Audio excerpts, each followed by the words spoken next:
Falei, cara, quer saber? Eu vou trabalhar no mercado financeiro, mas se ninguém quer me dar oportunidade, eu vou empreender. Né? E aí eu tomei a decisão de empreender. Eu falei, mas como que eu faço isso? Aí eu falei, bom, já sei, eu vou ser um assessor de investimentos. E aí eu fui, tirei uma prova, você precisava passar numa certificação. Eu me preparei para virar um assessor de investimentos, mas eu tinha um grande problema. O problema era o seguinte, um assessor de investimentos não tem salário. Ele ganha proporcional à carteira de clientes dele. Só que, cara, eu era uma vergonha nisso. É muito novo. E as pessoas que eu conhecia não tinham dinheiro, né? E Tá. as poucas que eu conhecia não confiavam em mim. E eu fiz um estudo de quanto eu ganhei como assessor de investimentos. Né? Então eu tenho ano a ano. E no primeiro ano eu ganhei R$ 232 por mês. Essa foi a média que eu ganhei. Só que se for descontar quanto eu gastava para comer, carro, etc., já não dava, né? Então foi muito difícil o primeiro ano. Fui aprendendo, melhorou um pouco no segundo ano. Devo ter feito algo em torno de quase R$ 2.000 por mês de receita bruta. Isso a gente está falando de quanto tempo atrás? Isso daqui foi mais ou menos em 2010, 2011. Tá. Né? É... Eu estava ganhando uns R$ 2.000 e tal. Aí eu comecei a aprender, comecei a ganhar um dinheirinho, né? 2.000, 3.000 e tal. Até que eu tinha um cliente que tinha um amigo que queria muito trabalhar no mercado financeiro. E aí ele falou assim, porra, Thiago, eu tenho um amigo que quer muito trabalhar no mercado. Você não quer contratar ele?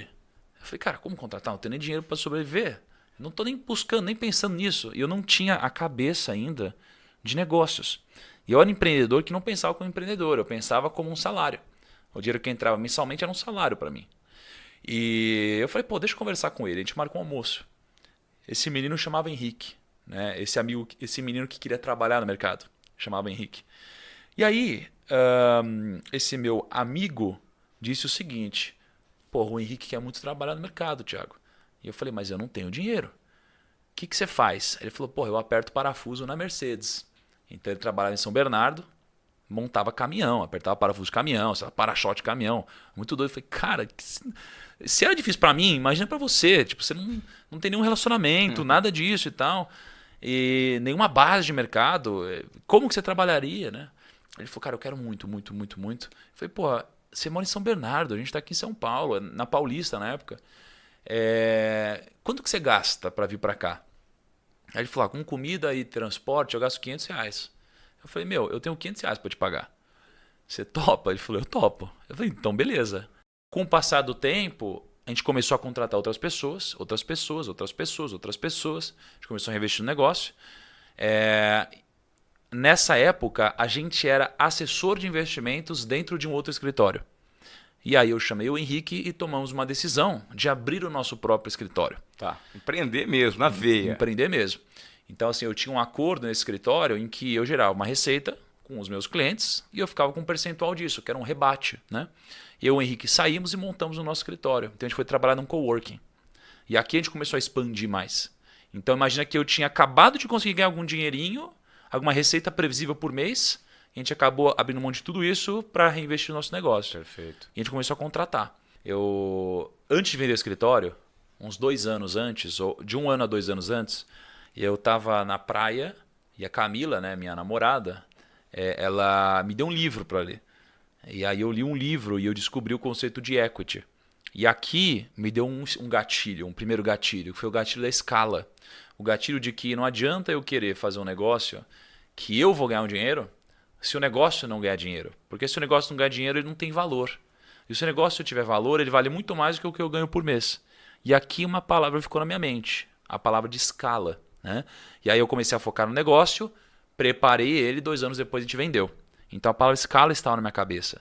E quando a gente vendeu, era uma mistura de equity, atingir minha liberdade financeira, e uma mistura de como que eu faço para ter mais escala. Porque eu tinha quase 5.000 clientes, só que no Brasil a gente tem 200 milhões de pessoas. Então tinha alguma coisa errada. Ou então tinha alguma oportunidade. Como que eu poderia escalar mais? Há um tempo atrás morreu o Joseph Safra, Sim. né, o homem mais rico do Brasil. E, cara, eu não falei com ele. Né? E o meu maior sonho hoje, aí sonho ou não de propósito, mas sonho pessoal, é conhecer o Warren Buffett. Né? Pô, hoje o primo rico em números é o maior influenciador de finanças do mundo.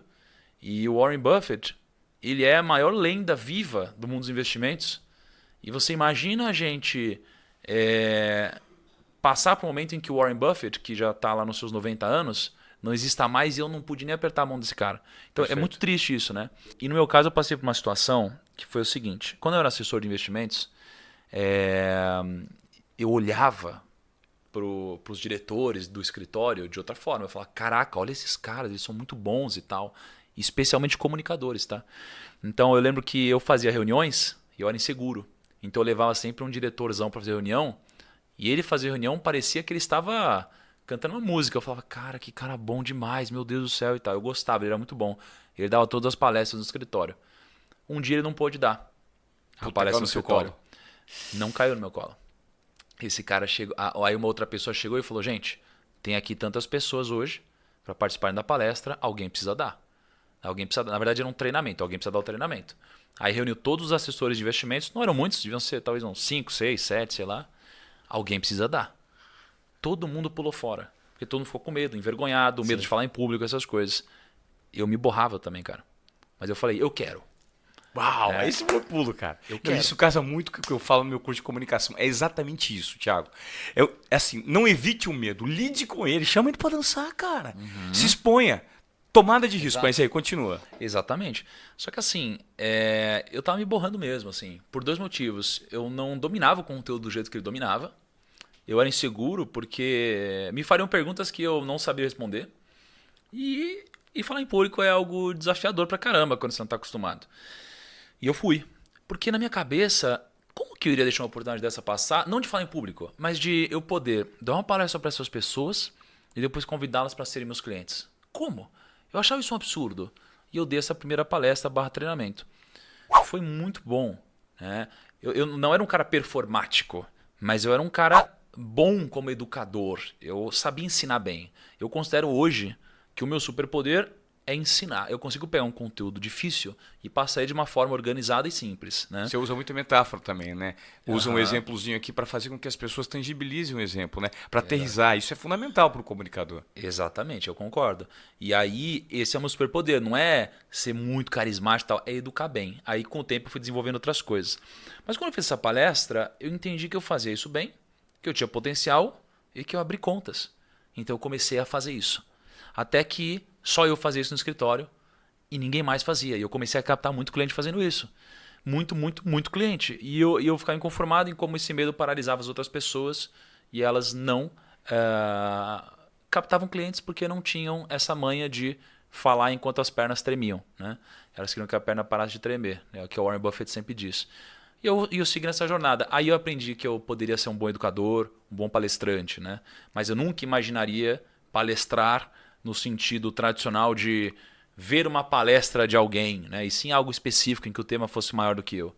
Hoje, talvez isso tenha mudado um pouco, né, para algumas pessoas. Então, nesse momento eu percebi. Tá? E aí, com o tempo, eu fui